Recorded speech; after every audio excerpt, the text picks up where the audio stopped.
¿Te gustó? ¿Te divertiste? ¿Qué fue lo que más disfrutaste? ¿Qué aprendiste? Deja de creer en mí. Creer es aceptar dogmas y verdades que otros te han dicho de mí. Es suponer, adivinar, imaginar. Yo quiero que creas en mí. Quiero que me sientas en ti. Quiero que me sientas en ti cuando besas a tu amada, cuando arropas a tu familia, cuando acaricias a tu perro, cuando ames a tu amigo, cuando te bañes en el mar. Deja de alabarme tanto. ¿Qué clase de Dios ególatra crees que soy? Me aburre que me alaben, me harta que me agradezcan. ¿Te sientes agradecido? Demuéstralo cuidando de ti, de tu salud, de tus relaciones del mundo. ¿Te sientes mirado, sobrecogido? Pues expresa tu alegría. Esa es la forma de alabarme a mí. Deja de complicarte las cosas y de repetir como un perico lo que te han enseñado acerca de mí. Lo único seguro es que estás aquí, que estás vivo, que este mundo está lleno de maravilla y que tienes que disfrutar de todo lo bueno y hermoso que hay a tu alrededor, día a día, minuto a minuto. No me busques afuera, no me encontrarás. Búscame en la hermosura puesta en el sol, en las flores, en las hormigas que encuentran el camino. Búscame dentro de ti, muy dentro de ti. Ahí estoy, dando vida, latiendo en ti.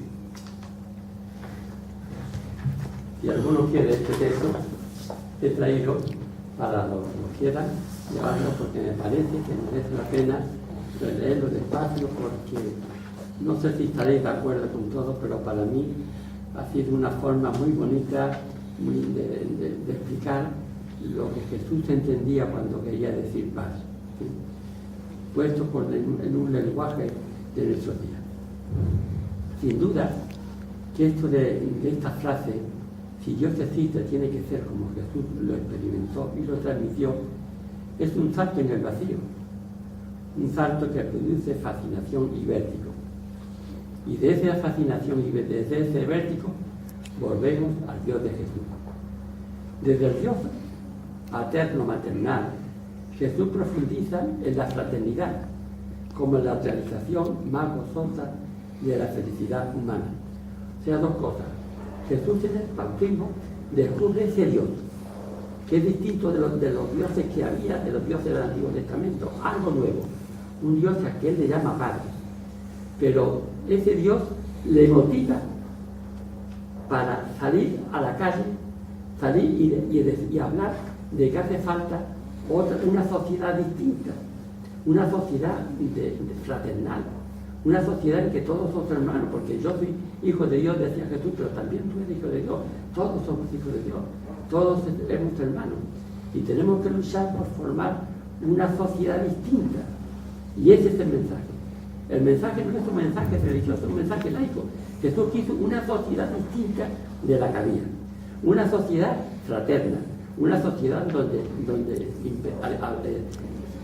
imperase la igualdad, la fraternidad, la solidaridad, la libertad. Son palabras que conocemos, pero este fue el mensaje de Jesús. No se quedó simplemente en su Dios y se fue a rezarle y a hablar con él y a pedirle, sino se fue al campo a hablar de este Dios. La fraternidad humana es la gran riqueza que Jesús de Nazaret ha aportado a la humanidad. La fraternidad humana. O sea, si Jesús sigue hoy siendo un patrimonio de la humanidad, es porque en un momento determinado nos dijo: Dios es Padre y todos nosotros somos hermanos. Y tenemos que acercarnos a Dios como el que se le acerca a una mamá, a un papá, y tenemos que comportarnos los unos con los otros como hermanos. Ese es el mensaje. No es un mensaje religioso, es un mensaje laico.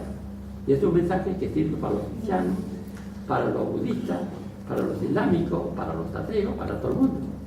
Y un mensaje que están haciendo realidad millones y millones de personas en el mundo que son seguidores de Jesús porque están haciendo ese mensaje. Podemos decir que Jesús se planteó dos objetivos de su vida. Primero, liberar a las personas de la opresión religiosa.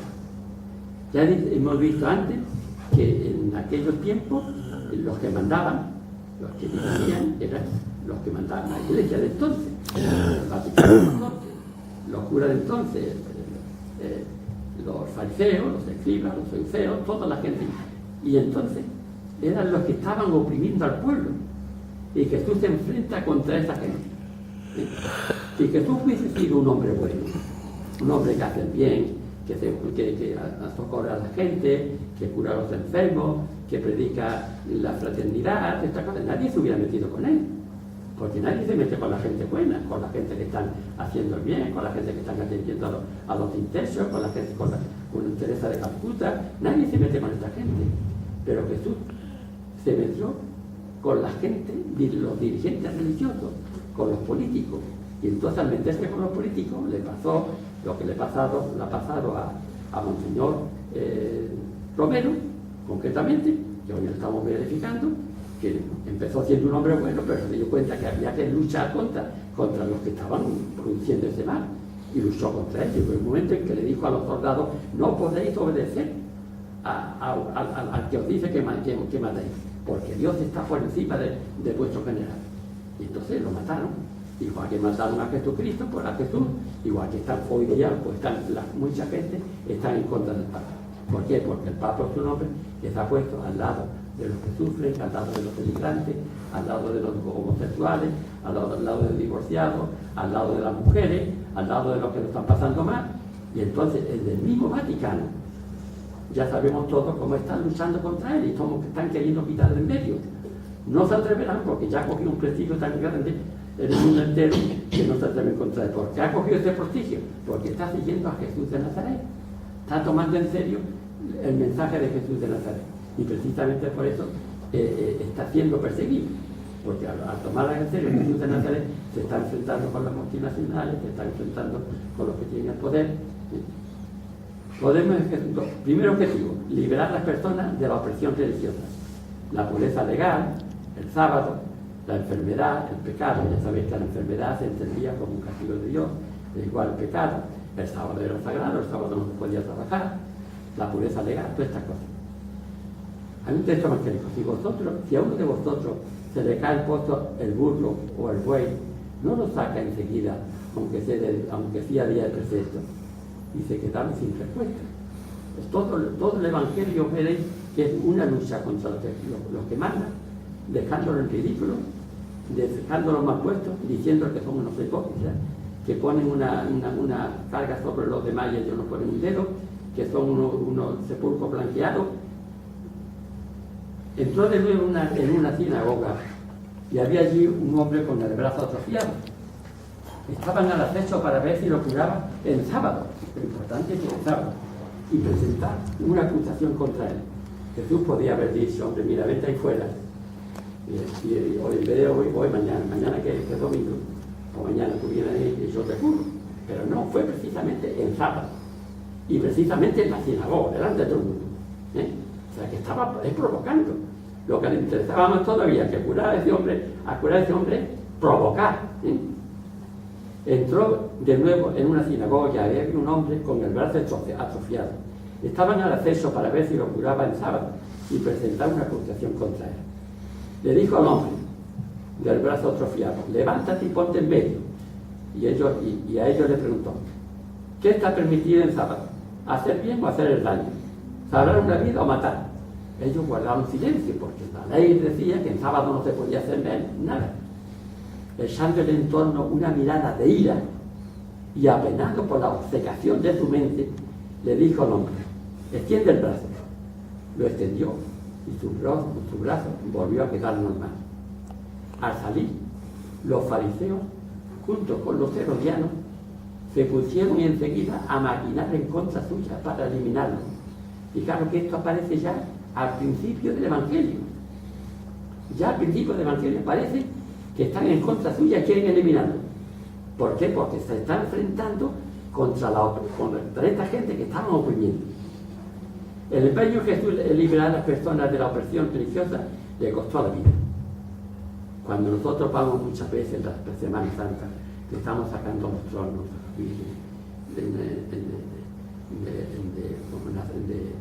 crucificado, el sepulcro, y vamos detrás del trono. Y nadie se pregunta, bueno, ¿pero qué pasó? ¿Por qué a este hombre le pasó esto? ¿Por qué lo trataron tan mal? Porque era muy bueno. Por ser bueno, a nadie le pasa eso. Por muy bueno que fuera, bueno, todo lo contrario, la portería. ¿Por qué le pasó eso? Porque se enfrentó con la clase religiosa, precisamente.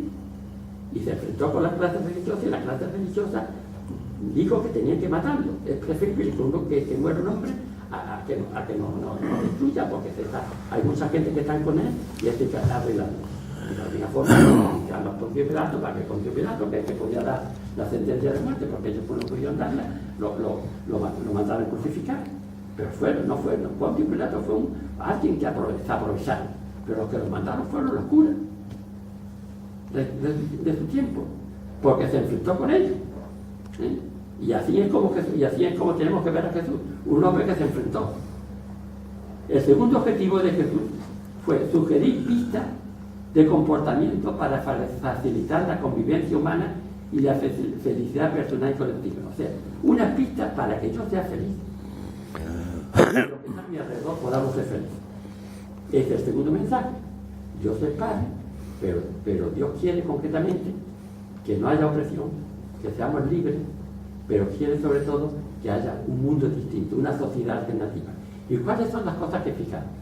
Hay muchas, igual que hay muchos textos del Evangelio en que Jesús te está enfrentando a los escribas y los fariseos, pero no vamos solamente he puesto un ejemplo.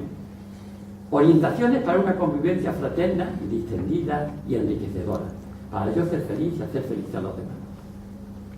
No os consideréis superiores a nadie, ni inferiores a nadie. Vosotros, en cambio, no os dejéis llamar rabí, monseñor, jefe, pues vuestro maestro es uno solo y vosotros todos sois hermanos. En esta sociedad a uno le toca ser albañil, al otro sepulturero, al otro barrendero, al otro médico, al otro ingeniero, al otro político, al otro concejal. Y cada uno tiene que desempeñar su papel lo mejor que puede, pero todos somos iguales. Nadie puede sentirse superior a los demás. Y el médico es médico, y cuando está ahí operando, es importante porque está salvando una vida. Pero cuando sale del quirófano, es uno más. Y no puede sentirse superior a los demás. Porque Jesucristo, una sociedad de iguales, en la cual yo no tengo que respetar a nadie por ser alcalde. Porque el alcalde está ahí para servir, y el médico está para curar, y el barrendero está para barrer. Pero yo no soy más que el barrendero, ni soy más que la muchacha que va a limpiar a mi casa. Y no os llamáis padres unos a otros en la tierra, pues vuestro Padre es uno solo, el del cielo.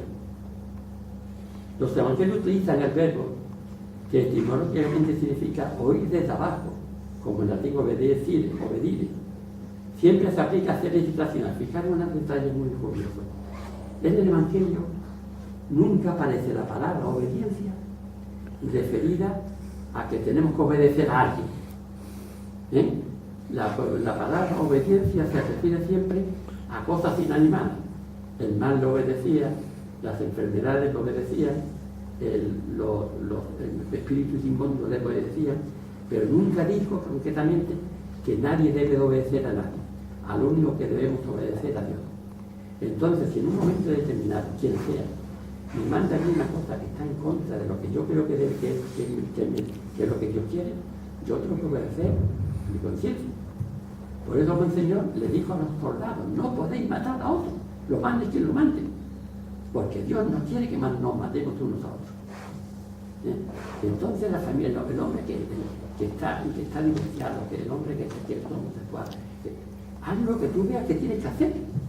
No permitas que nadie te imponga tu vida. Y cuando estás en una fábrica, tendrás que hacer lo que está allí mandado, pero porque lo ves lógico. Él es el que manda y tú tienes que obedecer, pero igual que yo tengo que hacer la declaración de Hacienda, lo veo propio, lo veo razonable, pero el momento que alguien me diga algo que yo no creo que debo de hacerla, no debo de hacerlo. Yo recuerdo a mis hijas todavía, cuando hablan de mí, dicen, papá, una de las cosas que nos decía siempre es, no hagáis nunca lo que yo os diga porque yo lo diga. Si no veis una cosa que yo no la veis razonable, por favor, discutirle, hablarla, pero no me obedezcáis. Y después dicen siempre la verdad, que después siempre hacíamos lo que tú decías, pero yo le traté de inculcar eso, y eso ya lo han aprendido. Nadie es padre, nadie debe de mandar. El Evangelio no habla nunca de obediencia. Fijaros qué pasaría en las órdenes religiosas si se quitara la obediencia. ¿Qué pasaría en la iglesia si se quitara la obediencia? ¿Qué pasaría con el confesor si se quitara la obediencia? ¿Con el padre espiritual si se quitara la obediencia? ¿Con el cura si se quitara la obediencia? Con los dogmas que hay, con todas las cosas. La iglesia está marchando sobre la obediencia. Un poder que está establecido sobre la obediencia. Quitamos la obediencia y hacemos personas libres y destruimos todo el tinglado religioso.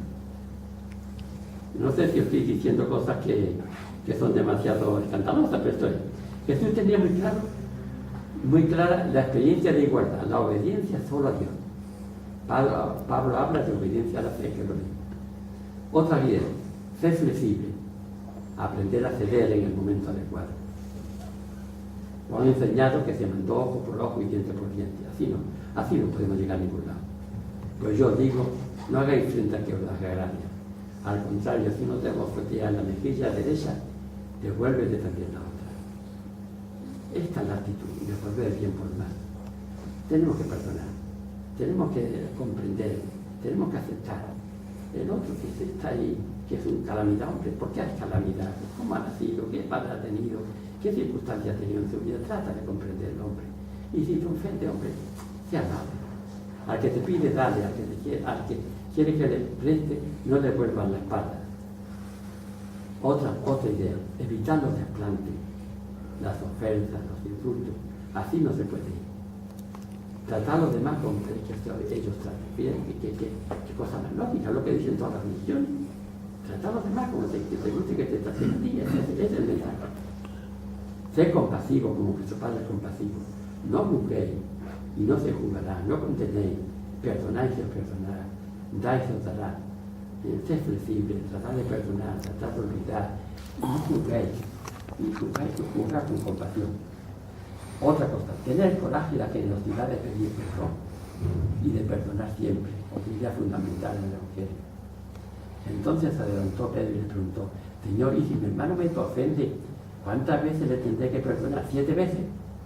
Jesús le contestó, 7 veces, no, hijo, 70 veces 7, perdona, hombre, perdona. Que todos cometemos falta, que todos tenemos nuestros defectos, que nadie quede excluido de la mesa con otro. Que el Evangelio hay 6 para claro. Esto de la comida, que todo el mundo coma, que nadie le falte, acoger y prestar atención especialmente a los más que más nos necesitan. Esto es otra idea. Tenemos que estar preocupados de los que más lo necesitan. David ofreció un gran banquete en su casa y había un gran número de recaudadores y otra gente que estaban recostados a la mesa con ellos. Los fariseos y letrados protestaban diciendo a los discípulos, ¿por qué razón coméis y bebéis con los recaudadores y descreídos? Jesús les replicó, no sienten necesidad de médicos los sanos, sino los que se encuentran mal. Más que llamar justos es venir a llamar a los pecadores para que se arrepientan. Y Jesús se pasa su vida con prostitutas, con leprosos, con enfermos, con mujeres, y entonces la mujer estaba totalmente separada del hombre sin derecho. Los jóvenes están encargados de personas marginadas, a las que Jesús echa una mano, ciegos, paralíticos, prostitutas, publicanos, leprosos, niños. Estas orientaciones de Jesús son muy válidas en comunidades humanas relativamente marcadas, donde las personas se conocen. Tuvieron especial relevancia la repercusión en la primera comunidad cristiana. De sobra sabemos que Jesús no daba importancia a los ritos religiosos. Por eso la vena de la pana la pena recordar esta cita de González Fau. Jesús tenemos que recordar a Jesús como una memoria subversiva, un hombre subversivo. Jesús dejó sentado, y esto es muy importante también. Nos quiere hablar de fraternidad, y Jesús dejó sentado, no olvidemos esta frase. Jesús dejó sentado que el camino hacia Dios no pasa por el poder, ni por el templo, ni por el sacerdocio, ni por la ley. Pasa por los excluidos de la sociedad. Pasa por el que está necesitando de ayuda. O sea que cuando yo voy detrás de un nazareno, detrás de un Cristo y quiero hacer algo, no puedo hacer una promesa de ir descalzo, por llevar el trono, de ir a misa. Puedes hacer lo que tú quieras, pero el poder, el acercarnos a Dios, no pasa por el poder, por una obediencia al que manda, ni por ritos religiosos, ni por misas. Estas cosas están muy bien que las hagan, ni por el sacerdocio, por ser fiel a lo que lo dice el cura, a lo que lo dice la iglesia, ni por la ley, porque estoy cumpliendo lo que está mandando la ley, lo que se dice, que es lo importante, el que está jugando. Y este es otro mensaje esencial del Evangelio. A Dios nos acercamos a Dios no por ritos, por oraciones, por abluciones, nos acercamos sintiendo, haciendo el bien que podemos a lo que está a nuestro alrededor. Al que sobre todo, al que nos está pasando mal, al que de algún modo necesita. Y esto es esencial en el Evangelio. Y esto es lo que Jesús, en ese trato que tenía con Dios, en esas oraciones, fue descubriendo. Que tenemos que ser hermanos, pero hermano quiere decir esta cosa. Y que sobre todo para agradar a Dios, lo importante no son los ritos religiosos, sino que la forma como nos comportamos con los demás. Un día se nos juzgará y se nos dirá: ¿qué hiciste? Tú me amas y me diste de comer, tú me segues y me diste de beber. Eso lo tendremos que pedir. A esto que le hemos oído de Spinoza, está muy bien, pero le falta algo. Le falta que a este Dios al que nosotros queremos vivir dentro de nosotros, tenemos que hacer, si queremos acercarnos a Él, tiene que hacer a través de lo que está en nuestra vida. ¿Cómo nos situamos en nuestro mundo? Han pasado ya muchos años desde que Jesús no murió y ahora estamos en otro tiempo. Y se nos ha pasado el tiempo. Bueno, es más rápido. Mira, en nuestro proceso de adultez humana y de capacidad crítica, quiero subrayar 4 aspectos. Primero aspecto, hemos desmitificado los orígenes, algunas cosas que no cuadran de ninguna manera con el Dios de Jesús. Primero, no existió el paraíso terrenal. Bueno, creo que aquí estamos de acuerdo. Un paraíso terrenal donde éramos justos, éramos felices, pero a Eva se le ocurrió comer una manzana y por culpa de ellos salieron del paraíso terrenal y aparecieron todos mal del mundo. No hubo pecado original. Entonces que todos los niños nacen con el pecado original. Bueno, los niños nuestros, pero también el que está en África y el que está en el Polo Norte, en la China, también nace con el pecado original. Entonces tenemos que bautizarnos para que se pierdan el pecado original. Y si no nos bautizamos, nos vamos al limbo. Eso no cuadra. La muerte física no es un castigo del pecado. Morimos porque morimos. Este caer en la cuenta nos ha permitido dar un salto cualitativo en la adultez cristiana. El Dios de Jesús es incompatible con la imagen de Dios que subyace en el relato bíblico del pecado original. Ese Dios que condena a miles de millones a sufrimiento. Es imposible hablar de un infierno, de un purgatorio. Y hablar de Dios, el Dios de Jesús no tiene nada que ver con eso. No son cosas compatibles. El Dios que legitima el patriarcado, la distinción que hay en la iglesia entre hombre y mujer, la distinción que hay entre clérigos y laicos, la distinción que hay entre laico y cura, y entre cura y obispo, y entre obispo y cardenal, y entre cardenal y monseñores. Eso no cuadra con el Evangelio.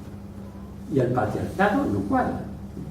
Y que la mujer no la consideremos todavía en la iglesia inferior al hombre no cuadra.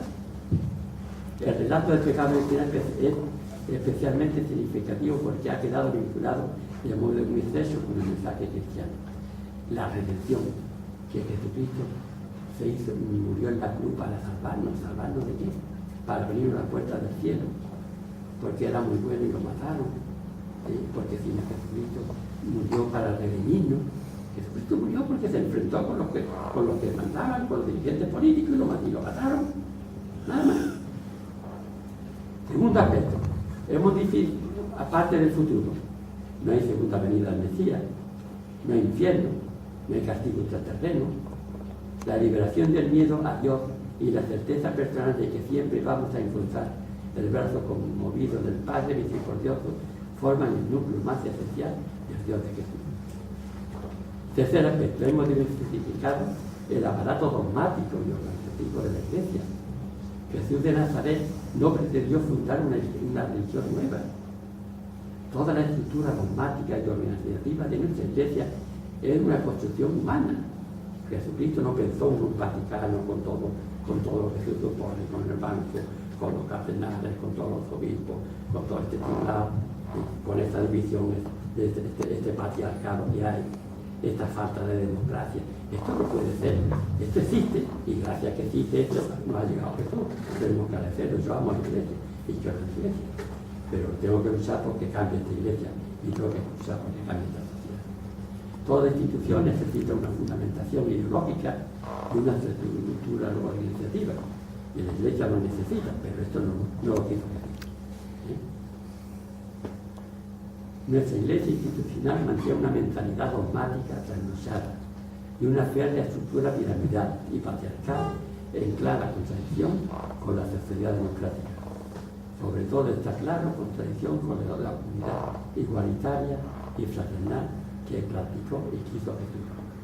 El actual Papa Francisco, con sus progresivas, fascinantes y esperanzadoras actuaciones, va a hacer posible una reforma a fondo de la estructura dogmática y organizativa de nuestra Iglesia. Ojalá. Pero ya sabéis todo lo que hay en contra del Papa. Ya sabéis la monja que están haciendo un poco ahora singularizándose, porque están enfrentándose están haciendo tanto bien con los necesitados, con los más desfavorecidos, y por eso nadie la critica. Pero en el momento que se están metiendo con los dirigentes religiosos, pues ya el Vaticano, la conferencia episcopal, la nunciatura le ha dicho que se callen, que no pueden seguir hablando. Y se lo decía concretamente cuando digo que escribir una carta al Papa, y se me por favor que yo quiero ser cristiano y quiero vivir el Evangelio. ¿Por qué me prohíben concretamente que hable, que diga?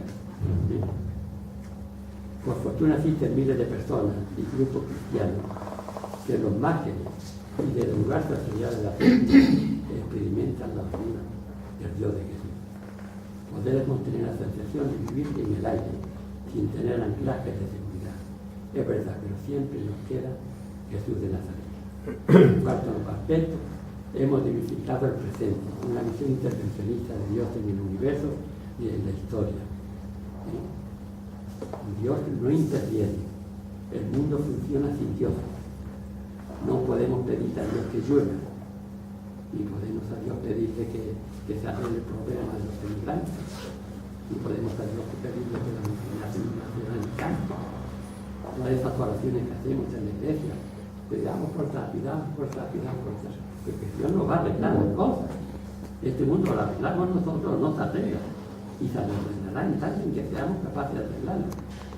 Y precisamente el Dios de Jesús es el Dios que nos tiene que motivar para que cada uno haga lo que pueda. Porque creemos en el Dios de Jesús, yo me siento motivado para esto y aquello, pero